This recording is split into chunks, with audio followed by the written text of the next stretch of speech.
2002년도 노벨 경제학상은 경제학자들 사이에서는 하나의 이변으로 통한다. 그 이유는 수상자 중 한 명이 경제학자가 아닌 데니얼 카너먼이라는 심리학자였기 때문이다. 어떻게 심리학자인 그가 노벨 경제학상을 수상할 수 있었을까?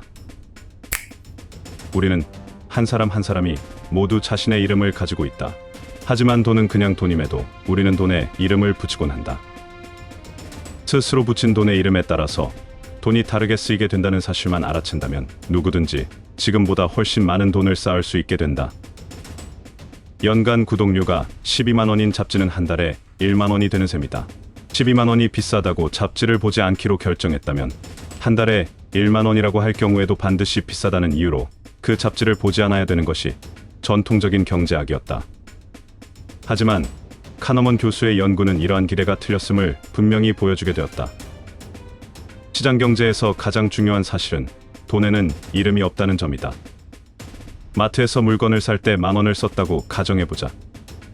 내가 받은 월급에서 샀든 우연히 책갈피에서 찾아낸 돈으로 샀든 내가 쓴 돈 10,000원의 가치는 똑같아야 한다. 그러나 사람들은 돈의 출처에 따라 돈에다 갖가지 이름을 붙이고는 마치 서로 다른 돈인 양 차별해서 쓰는 습관이 있다. 특히 공돈이라는 이름이 붙게 되면 그 돈은 마치 어차피 없었던 돈이라는 프레임이 작용해서 결국 쉽게 돈을 써버리고 만다. 한 신혼부부가 $1,000를 들고 호텔 카지노에 들어갔다. 몇 시간 즐기다 보니 $1,000를 모두 잃어서 그냥 호텔 방으로 돌아왔다. 아내가 씻는 동안 남편은 침대에서 쉬다가 화장대에 놓인 $5짜리 카지노 칩 하나를 발견하게 된다.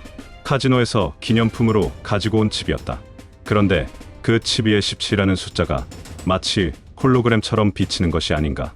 남자는 좋은 징조라고 여기고 여자 몰래 다시 카지노로 향했다. $5를 17이라는 숫자에 모두 걸었다.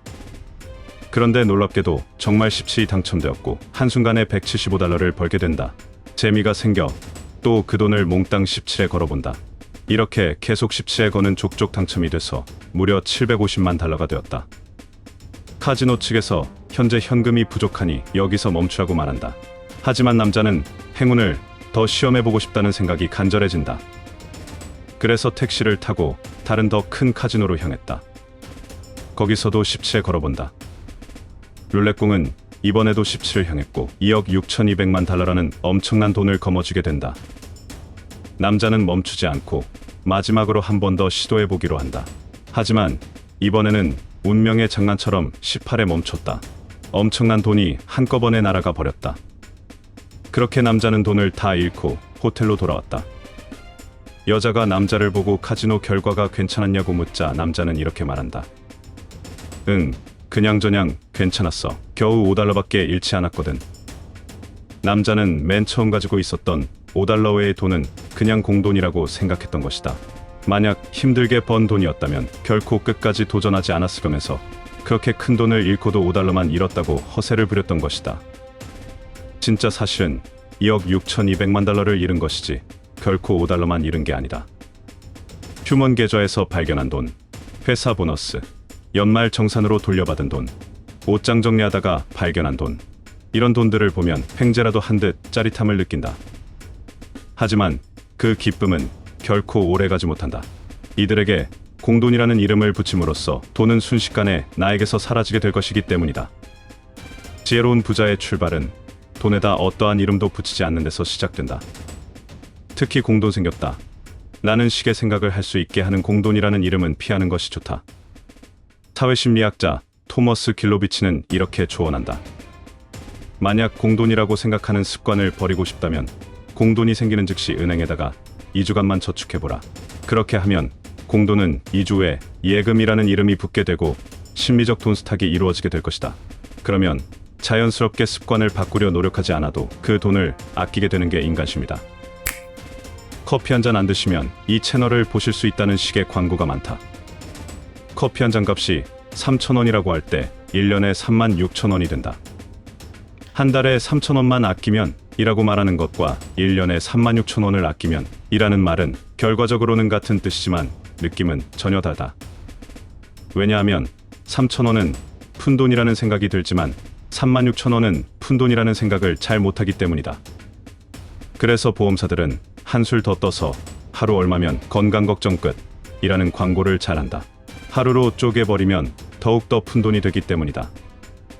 1년 보험료를 말하면 거액이라고 생각이 들지만 한 달 혹은 하루로 쪼개서 말하면 같은 돈임에도 얼마 안 한다는 생각이 든다. 하버드 대학교 존 거빌 교수는 이런 연구 결과를 발표했다. 구호단체에 기부하는 프로그램에 연간 기부액 30만 원을 내거나 아니면 일일 기부액 850원을 내는 것으로 제안했다. 일일 기부액 조건인 푼돈 조건에서는 50% 이상이 기부하겠다고 답했으나 연간 기부액 조건에서는 30% 이하만이 기부를 하겠다고 말했다. 다른 연구는 더 놀라운 결과를 보여줬다. 어떤 잡지사에서 구독료에 대한 조사를 했다. 일주일 단위로 구독료를 낸다면 얼마였으면 좋겠는가? 연간 구독료를 낸다면 얼마라면 구매하겠는가? 만약 일주일 단위 시 1,000원을 내겠다고 말했다면 연간 구독료를 52,000원을 내겠다고 말해야 하는 게 맞다. 하지만 사람들은 전혀 다른 답을 했다. 연간 적당 구독료는 52,000원까지 괜찮다고 말해놓고는 일주일 적당 구독료를 무려 2,000원이라고 적은 것이다. 일주일에 2,000원은 커피 한 잔 값도 안 된다라는 생각으로 푼돈이라고 생각했던 것이다. 하지만 따져보면 무려 연간 구독료의 2배를 지불하겠다는 의사를 밝힌 것이다. 부자들은 푼돈을 거액으로 계산할 줄 안다. 하지만 대부분의 사람들은 거액을 푼돈으로 계산하는 경향이 있다. 5년에 걸친 교통안전분담금 환급 신청이 2007년 1월 2일자로 만료되었는데 전체 금액의 45%나 찾아가지 않아서 국고로 귀속되었다. 찾아가지 않은 돈이 무려 582억 원이다. 개인당으로 따지면 적게는 4,000원에서 19,200원까지 환급을 받을 수 있었는데 환급 신청 과정을 거쳐 푼돈을 받는 게 귀찮아서 포기한 사람들이 굉장히 많다는 뜻이다. 일주일에 한 번 사는 5,000원짜리 로또는 별거 아닌 것 같지만 1년으로 따지면 26만 원이다. 돈을 어떻게 판단하는지 알기 위하여 한 시험에서 쓰였던 질문에 답해보자. 상황 A. TV를 사기 위해 가전 매장에 들렀다. 마음에 드는 제품이 있는데 가격이 100만 원이다. 생각보다 비싸다고 말하니 1시간 거리에 있는 다른 매장에서 3만 원 세일을 하고 있단다. 당신은 1시간 운전해서 100만 원에서 3만 원 할인하는 가전을 사러 가겠는가? 상황 B. 전자계산기를 사기 위해서 문구점에 갔다. 마음에 드는 계산기가 5만 원이란다. 너무 비싸다고 말하니 1시간 거리에 있는 다른 매장에 가면 3만 원 더 싸게 살 수 있다고 한다. 당신은 1시간 운전해서 5만 원에서 3만 원 할인하는 계산기를 사러 가겠는가? 대다수 사람들은 100만 원에서 3만 원 할인하는 것을 위해 1시간을 운전하지 않는다. 하지만 5만 원에서 3만 원을 할인하는 것에는 기꺼이 그렇게 하고 만다.